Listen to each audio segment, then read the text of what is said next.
झारखंड के कतरास में थोक विक्रेताओं की दुकानों में प्रशासन ने आज जांच का कार्रवाई शुरू कर दिया। मूल्य तालिका लगाने का निर्देश उन्होंने दिया है।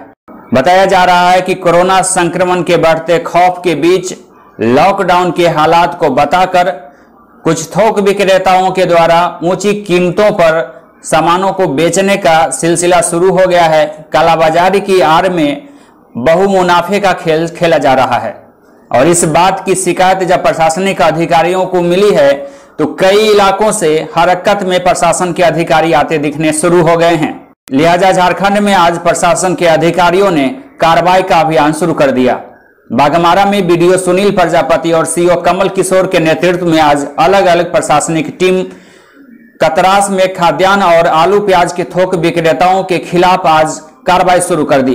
दुकानों का औचक निरीक्षण किया गया। दुकान और गोदाम में खाद्यान्न सामग्रियों का भौतिक निरीक्षण किया गया। स्टॉक संबंधित पंजी की मांग की गई ताकि खरीद मूल्य की जानकारी हो सके। दुकान में सामग्री का स्टॉक, विक्रय मूल्य की तालिका हर हाल में लगाने का निर्देश दिया गया है। पदाधिकारियों ने स्पष्ट लहजे में कहा है कि कालाबाजारी और जमाखोरी किसी कीमत पर बर्दाश्त के काबिल नहीं होगी। सीधे तौर पर कार्रवाई होगी और ऐसे कारोबारियों को जेल भी भेजा जाएगा। दोनों अधिकारियों ने साफ शब्दों में कहा कि खाद्य सामग्री का कृत्रिम अभाव नहीं होने चाहिए। लॉकडाउन पीरियड में सबकी सहूलियत हो, सही दाम पर खाद्यान्न और सब्जी की उपलब्धता हो सके, इसके लिए अभियान चलाकर कार्रवाई किया जा रहा है।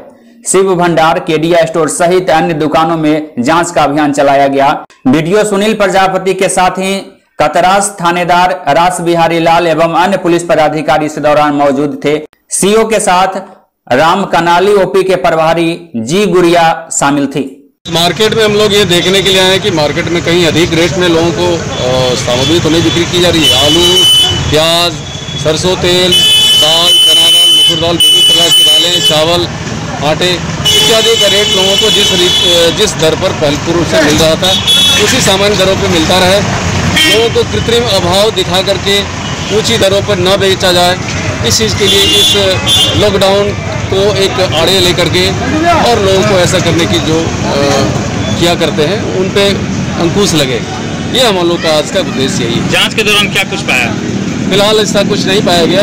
इसमें मौलिक तौर पे देखा गया कि इनके पास में कितने स्टॉक हैं ताकि लोगों को समय अभाव के समय में मिल जाए, लोगों को आसानी से मिल जाए और कम से कम ये तो जानकारी हो गई कि कितने स्टॉक हैं इनके पास में, ताकि ये बताया नहीं जाए कि अभाव है और स्टॉक में कमी है जिसकी वजह से नहीं मिल पा रहा है। जनता से क्या अपील करना चाहेंगे? जनता से अपील करेंगे कोऑपरेट करें और खास करके इस कोविड के अवसर पर इस प्रकार को कोई हैवक क्रिएट न करें जिससे कि लोगों में खलबली मचे, लोगों को अधिक दर पे सामग्री मिले। खास तौर पे ये भी निवेदन करना चाहेंगे कि दूरियां मेंटेन करें, मास्क पहने और सैनिटाइजिंग करें। बड़ा बुरा स्थिति है, ये जो कोरोना की द्वितीय लहर है काफ़ी भयानक, काफ़ी खतरनाक और मोर्टेलिटी रेट बहुत ज़्यादा है, इसलिए दूरियां बनाएं, घरों पे रहें और अनावश्यक एक ऐसे हैवक क्रिएट न करें। मुजफ्फरपुर में राष्ट्र कवि रामधारी सिंह दिनकर के 48वें पुण्यतिथि के अवसर पर भूमिहार ब्राह्मण सामाजिक फ्रंट ने आज सभा का आयोजन किया। उन्हें भावपूर्ण श्रद्धांजलि अर्पित की गई। लंगट सिंह महाविद्यालय स्थित दिनकर जी के प्रतिमा स्थल पर इस कार्यक्रम का आयोजन किया गया था। इस अवसर पर श्रद्धा सुमन अर्पित करते हुए पूर्व मंत्री अजीत कुमार ने कहा कि दिनकर जी का संपूर्ण जीवन राष्ट्र को समर्पित था। उन्होंने अपनी लेखनी के द्वारा न केवल स्वतंत्रता आंदोलन में वीर सपूतों का मार्गदर्शन किया बल्कि उनका जोश भी बढ़ाया। उन्होंने देश को नया राह भी दिखाया। उन्होंने कहा कि दिनकर जी वर्षों तक मुजफ्फरपुर को एक प्राध्यापक के रूप में तथा देश को एक कुशल सांसद के रूप में अपना योगदान दिया जो स्मरणीय है। हिंदी साहित्य के क्षेत्र में उन्होंने अद्भुत काम किया है। उनका काव्य संग्रह रेणुका हुंकार और रसवंती आज भी सामाजिक चेतना को जगाती है। दिनकर जी का प्रबंध काव्य की रचना कुरुक्षेत्र, रश्मि रथी तथा उर्वशी हिंदी साहित्य को ऊंचाई प्रदान किया। देश के महानायक राष्ट्र कवि रामधारी सिंह दिनकर जी का आज 48वां पुण्यतिथि है। इस अवसर पर भूमिहार ब्राह्मण सामाजिक फ्रंट के द्वारा स्थानीय लंगट सिंह स्थित महाविद्यालय में स्थापित उनके प्रतिमा पर पुष्प अर्पित कर उन्हें नमन किया गया है। आपको बताना है कि आज रामधारी सिंह दिनकर इस देश के लिए, इस दुनिया के लिए कितना उनका लेखनी, उनका विचारधारा, उनका त्याग बलिदान कितना अहम हो गया है कि आज कोरोना संकट में हम पूरा विश्व त्रस्त है।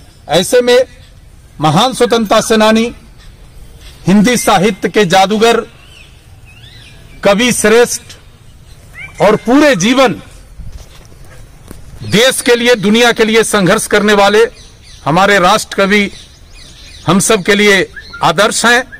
और आज उनके पुण्यतिथि पर इकट्ठा होकर हम लोगों ने समाज को संदेश देने के लिए यह श्रद्धांजलि सभा आयोजित कर उनको नमन किया है। उधर सुपौल से एक दर्दनाक और खौफनाक खबर सामने आ रही है। बताया जा रहा है कि सुपौल में एक कलयुगी पिता ने चाकू घोंपकर अपने बेटे को मौत के घाट उतार दिया। मामला सुपौल जिला के त्रिवेणीगंज अनुमंडल मुख्यालय के अंतर्गत त्रिवेणीगंज थाना क्षेत्र के बभनगामा पंचायत के मलहनामा वार्ड संख्या 13 की है। मृतक के परिजनों एवं ग्रामीणों का बताना है कि मरने वाला युवक मुकेश शर्मा है, जिसकी उम्र करीब 35 वर्ष है। मुकेश शर्मा के पिता ने ही उसकी हत्या कर दी है। हरि नारायण शर्मा ने शराब के नशे में इस कुकृत्य को अंजाम दिया है। इस बड़े वारदात को अंजाम देने के बाद खौफ का माहौल उत्पन्न हो गया है। छोटी सी घरेलू विवाद को लेकर आखिरकार कलयुगी पिता ने चाकू घोंपकर अपने बेटे की जघन हत्या कर दी। ग्रामीणों का बताना है कि मृतक मुकेश शर्मा के 6 छोटे छोटे बच्चे हैं, एक गोद में भी छोटा सा बच्चा है। इस घटना की जानकारी के बाद त्रिवेणीगंज एसएचओ संदीप कुमार सिंह मौके पर पहुंचे। उन्होंने बताया है कि सूचना मिलने के बाद वे घटनास्थल पर पहुंचे हैं। सबको पोस्टमार्टम की प्रक्रिया के लिए भेज दिया गया है। आवश्यक धाराओं के तहत मामला दर्ज किया गया है। पुलिस आवश्यक कार्रवाई की प्रक्रिया में जुटी हुई है। मामला यही था जो उसका बाप फुल दारू पिए हुआ था। क्या नाम है उसका? हरि नारायण शर्मा। अच्छा, तो वही हरि नारायण शर्मा वो बाप बेटा में तूतू में हुआ। और तूतू में के क्रम में मुकेश नहीं देख पाया जिसके हाथ में छुरा गया। और मुकेश उसका लड़का है? हाँ, जो मारा। हाँ। वो मारा छुरा। हाँ। छुरा जब मारा तो उसके बाद हम भी आए। तो तब तक तो मुकेश लड़खड़ा गया था। और हरिनारायण वो छुरा छोड़ नहीं रहा था। तो किसी तरह उसके हाथ से छुरा हम लोग लिए।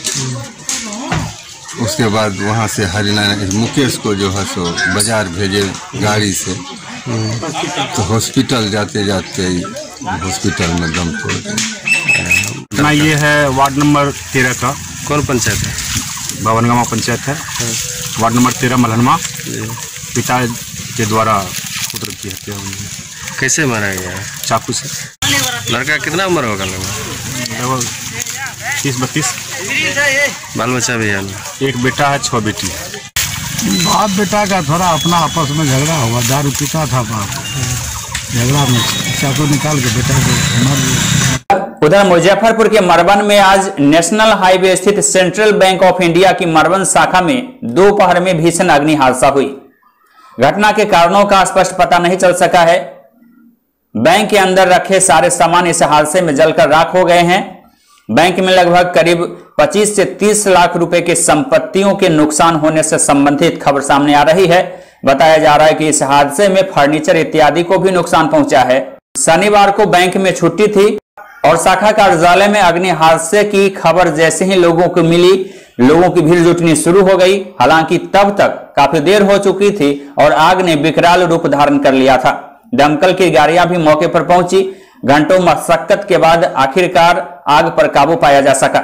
उधर मुजफ्फरपुर जिले के बंदरा प्रखंड क्षेत्र में शनिवार को 8 नए कोरोना पॉजिटिव मिले हैं, जिसमें आम नागरिकों के साथ ही दलीय कार्यकर्ता एवं पंचायत प्रतिनिधि भी शामिल हैं। बंदरा में पीएचसी में हुई जांच में 8 तथा शहर में हुई जांच में प्रखंड के 2 व्यक्ति का रिपोर्ट पॉजिटिव आया है। चेकअप रिपोर्ट आने के बाद सभी लोग खुद से होम क्वारंटाइन हो गए हैं। इधर बंदरा प्रखंड क्षेत्र में कोरोना बीमारी की चपेट में आने से एक सक्रिय कांग्रेसी नेता की मौत हो गई। परिजनों के हवाले से एक स्थानीय पंचायत प्रतिनिधि ने बताया है कि गुरुवार की रात उनकी तबीयत अचानक बिगड़ गई।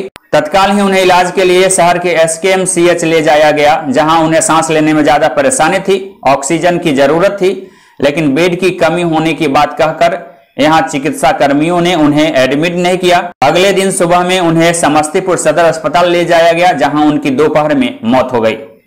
बंदरा PSC के चिकित्सा प्रभारी डॉक्टर नौशाद अहमद ने बताया है कि शनिवार को बंदरा में कई नए कोरोना पॉजिटिव मरीज मिले हैं, जिसमें दलीय एवं त्रिस्तरीय पंचायत राज के प्रतिनिधि भी शामिल हैं। चिकित्सा प्रभारी का बताना है कि 8 नए पॉजिटिव पाए गए हैं।